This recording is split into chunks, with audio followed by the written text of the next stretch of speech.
નમસ્કાર દર્શક મિત્રો, વાત છે ગુજરાતની ન્યૂઝ ચેનલમાં આપનું હાર્દિક સ્વાગત છે। આજે આદિવાસી વિશ્વ આદિવાસી દિવસ છે, ત્યારે આજે આપણે અહીંયા ભરૂચ જિલ્લાના શિક્ષણ એજ કલ્યાણ સંકુલ અહીંયા ઓફિસ છે દરાલ પાસે, ત્યાં આપણે આવેલા છે। અહીંયા મેહુલભાઈ દ્વારા આજે જે આદિવાસી વિશ્વ દિવસ છે ત્યારે એમના દ્વારા જે કારીગરી કરવામાં આવી છે કે એમના દ્વારા જે માહિતી આપવામાં આવી છે ત્યાં આપણે એમને જરા સંપર્ક કરીએ ને એમને જરા માહિતી લઈએ કે આજે શું પ્રોગ્રામ રાખ્યો હતો। મેહુલભાઈ, તમને વાત છે ગુજરાત ન્યૂઝ ચેનલમાં આપનું સ્વાગત છે। સૌ પ્રથમ તો પહેલા કે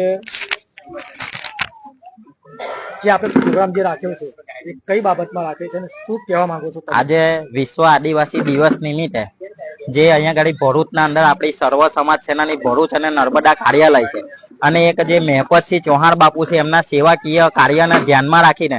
આજે અહીંયા ગાડી જરૂરિયાતમંદ પરિવારને અનાજની કીટો અને જરૂરિયાતમંદ બાળકોને ડાયરાનું વિતરણ કરવામાં આવ્યું છે, જેથી કરીને આજકાલના યુવાનો અને સમાજના અંદર એક ઉત્તમ ઉદાહરણ પૂરું પડે કે જે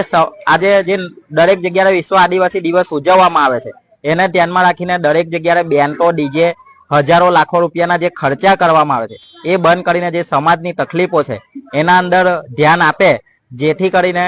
દરેક સમાજમાં જરૂરિયાત હોય ત્યાં સુધી આવા દરેક ગામે ગામ આવા કાર્ય થાય, એવી એક નાનકડી શરૂઆત સાથે અમે એક આજે અહીં સર્વ સમાજ સેનાની ઓફિસે એક શરૂઆત કરી છે। કીટમાં કઈ કઈ વસ્તુઓ આપવામાં આવી છે એ બી અમારા દર્શક મિત્રોને થોડા જણાવશો? કીટના અંદર અમે ચોખા, તેલ, પાઉચ અને જરૂરિયાતમંદ વસ્તુઓ પરિવારને જે ઘરમાં સાધન સામગ્રી આવે એ આપવામાં આવેલી છે અને જરૂરિયાતમંદ બાળકોને ડાયરાનું વિતરણ કરવામાં આવેલ છે।